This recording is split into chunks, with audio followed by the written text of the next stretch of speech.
Please stand up. May request Miss Distrao to lead the prayer. Amen. Good morning, class. How are you today, class? Very good. That's great. So before you take your seats, please pick up some pieces of paper under your chair and please arrange your chair properly. Okay? So now, I will check first your attendance. Let me see if there is an absent. Wow, very good. There's no absent for today. So class, before we start our lesson, can anyone give me a recap of what we tackled yesterday? Anyone? Yes, PJ. Very good. It's all about electrical hand tools. And then what is electrical hand tools? Anyone? Oh, class, do not answer me in chorus. Just raise your hand, okay? Okay, Paul. Very good. So, electrical hand tools are tools that make work become quicker, simpler, and more convenient. Okay, class, are you excited for our lesson today? Yes, very good. Okay, please listen to me carefully and observe what I'm saying. But before that, let me group you into two groups. This row will be the group 1 and this row will be the group 2. Okay? Is that clear? But before you proceed the activity, let me give you the house rules and instructions. First house rules, please observe silence. Number 2, everybody must work as a team. So you must cooperate with your leader. Number 3, if you have queries or questions, don't hesitate to approach me. Here's the instruction. In every group, there must be a leader. The leader will be the one to consolidate your ideas, and there must also a secretary. The secretary will be the one to write your answer in a one whole sheet of paper. Is that clear? Okay. So I have here a video, a short video. All you need to do is to watch the video and give your insights of what the video is all about. I'll give you at least 5 minutes to answer after watching the video. Okay? Afterward, the leader will be the one to present the group output in front of the class. Is that clear? Is there any question regarding our activity? None so far? Okay. So please watch this video.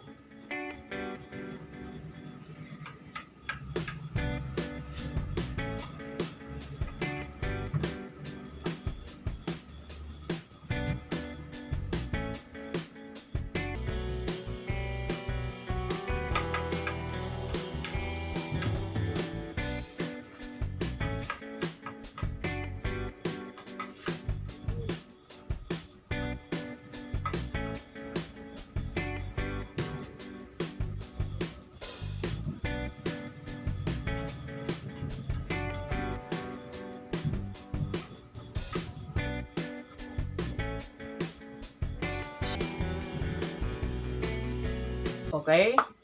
So I'll give you 5 minutes to answer. Time's up. So, group 1 leader, please present your output. Very good. Group 2 leader. Very good. Wow, I'm impressed your output for today. So now, how did you find the activity? Okay, it is interesting. It is a trailing. And now, based on the video that you had watched, do you have an idea what is our topic for today? Anyone? Correct. Our topic for today is all about the common electrical wire splices and joints. But before that, here's our learning objectives. At the end of the course, both male and female should have, number 1, please read. Okay, number 2, please read. Okay, so number 3, very good. So common electrical wire splices and joints are very important in electrical installation. Electrical wire splices and joints, we use it to join the wires or conductors in our installation. But always be reminded that it is prohibited to join wires and cables inside the raceway. Meaning, we allow to join wires and cables if it is located in the junction box or in the area that is not danger or safe for the electricians. So, common electrical wire splices and joints, we have number one, rat tail. Did you familiar the rat tail? Yes. So the rat tail splice, also known as a twist splice or a pigtail splice. It is a very basic electrical splice that can be done with both solid and stranded wire.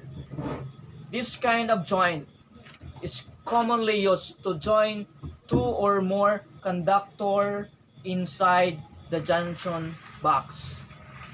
Always be reminded that it is mostly applicable only at the junction box. How to do that? How to do rat tail or pigtail? So first, we need a electrical hand tools in order to join the wire. So first, we have, what do you call this one? This is a combination plier. And we need also the long nose plier. Also, we have, what do you call this one, class? This is a side cutting plier. We have a cutter or the electrician knife. And the solid wire. This is a number 14 solid wire. And then the most important thing that we need to use in joining wires is the gloves. Yes, we need to wear it in order to avoid danger in joining wires. So this is PPE, personal protective equipment. This belongs to PPE. So now we need to cut the solid wire using the side cutting plier. So we need to cut this at least 3 inches. So cut the wire, and then we need to strip the wire using the cutter. We need to strip the wire at least 2 inches. So we have here 2 wire conductor. To place the 2 ends, a bare wire in cross position like this. And use long nose to hold the wire. And then use combination plier. And then twist the bare conductors about 5 to 7 times. Okay? 1, 2,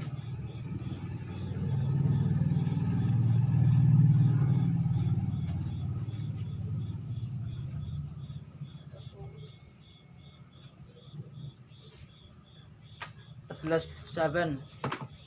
Then cut the excess wire. This is a very simple splice or joints. This is commonly used in connecting wires in junction box. So this is, what do you call this one? The rat tail or the pigtail. Okay? Next, we have the plain top or plain T joints. So what is plain top? Do you have an idea? Anyone? Okay. So this is used when the top wire is under considerable tensile stress wiring. Meaning, the top wire or branch wire is joining to a main wire or to the source of electricity. It is applicable in open wiring, meaning it is a wiring not placed inside the conduit. How to do that? How to do plain top join? So first, we need to have the two wires, and then the main wire, and then the branch wire. So all we need to do is to skin the main wire at least 1 inch.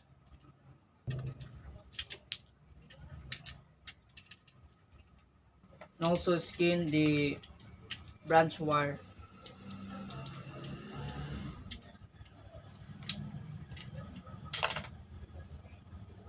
Okay, so here is the branch wire and the main wire. So second, you need to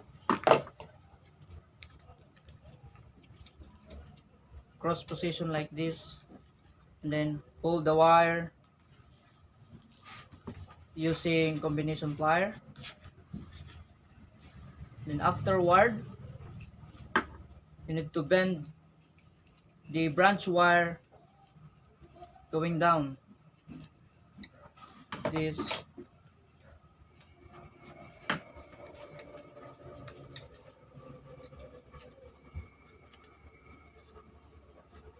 Okay, so made in the top, bend the top wire, the main wire at least 7 times, or not less than 6 loop.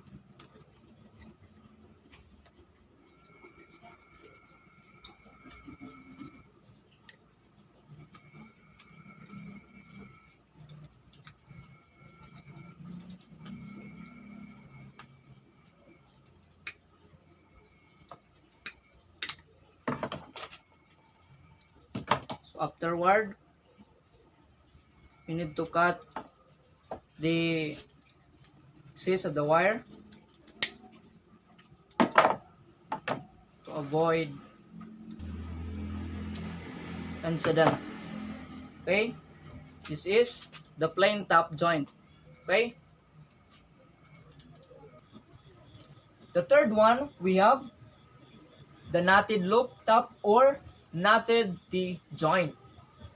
So where did it use? Do you have an idea, class? Yes, Carl. Very good. It is like a plain top but has a different purpose.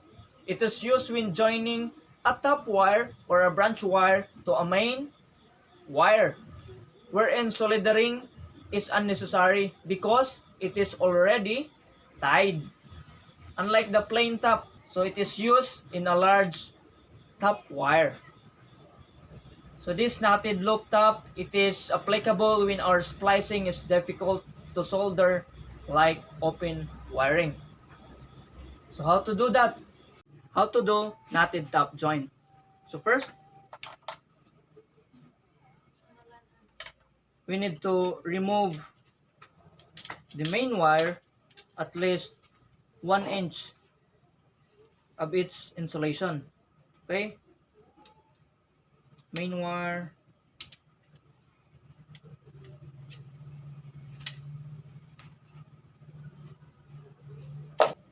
The branch wire at least 2 inch. Remove the insulation. So now, second, place the main wire behind the branch wire. So cross position like this. Hold the wire. Bend the branch wire to the left.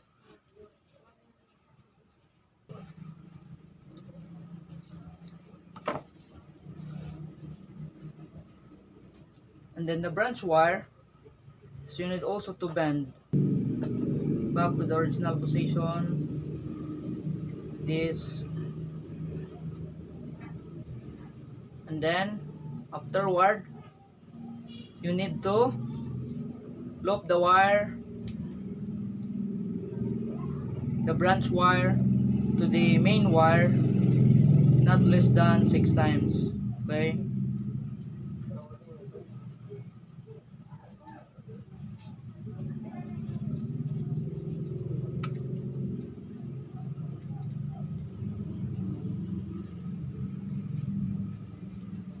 Here is our output.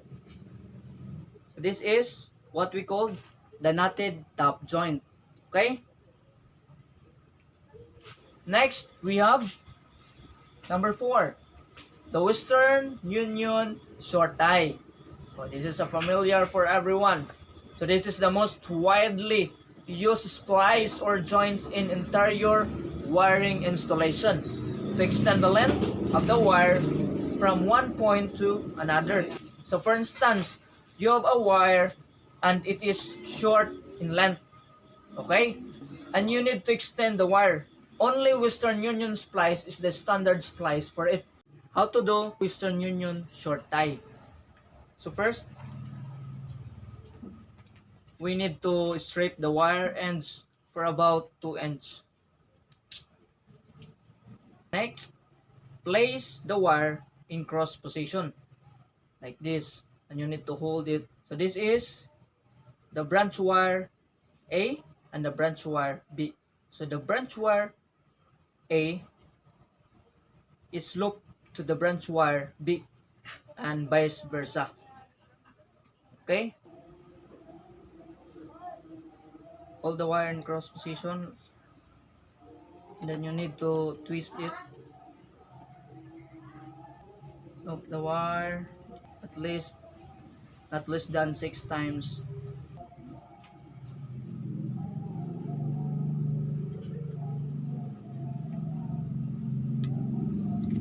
And also to the other side. Okay?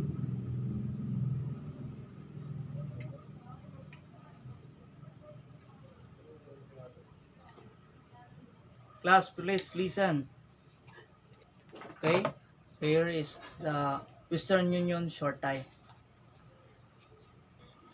So the next one and the last one, we have, what do you call that? That is a Western Union long tie. Okay? So this is used extensively for outside wiring to extend the length of wire from one end to another. It's like a short tie of Western Union. So after crisscross, we make at least 3 twists before we loop to the other side. That is the difference between the long tie and the short tie of Western Union. Okay? How to do Western Union long tie? So first, we need to strip the wire for at least 3 inches or 2 inches. And then place the wire in cross position. But the difference in long tie is before we loop the wire B to wire A, we need to twist at least 3 times before we loop.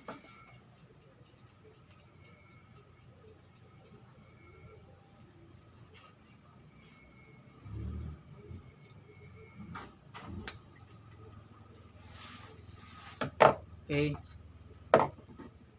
And then afterward, loop the wire B to wire A and vice versa. Loop the wire at less than 6 times.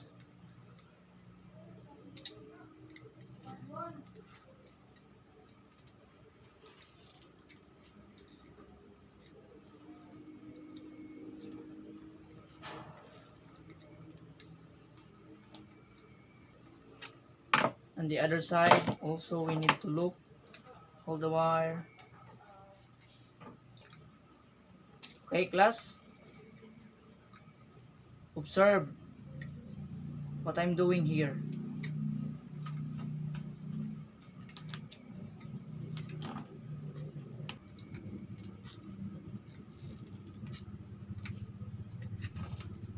Okay, and cut the excess wire.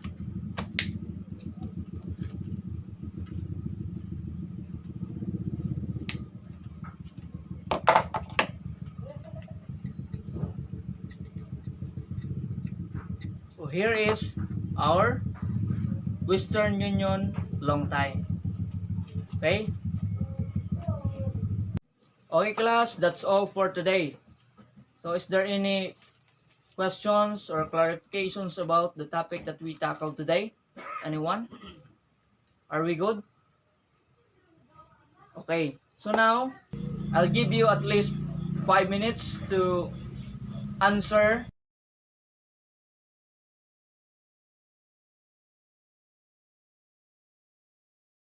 Now, let's have an activity. I want you to group into 5 groups. All you need to do, every group is assigned to make a joint. So group 1 is the rat tail or pigtail. Group 2 is assigned to make a plain top joint. Group 3, knotted top joint. And group 4 is the Western Union short tie. And group 5 is the Western Union long tie. Okay? So I'll give you at least 10 minutes to do the activity. Okay? You may now start. Time's up.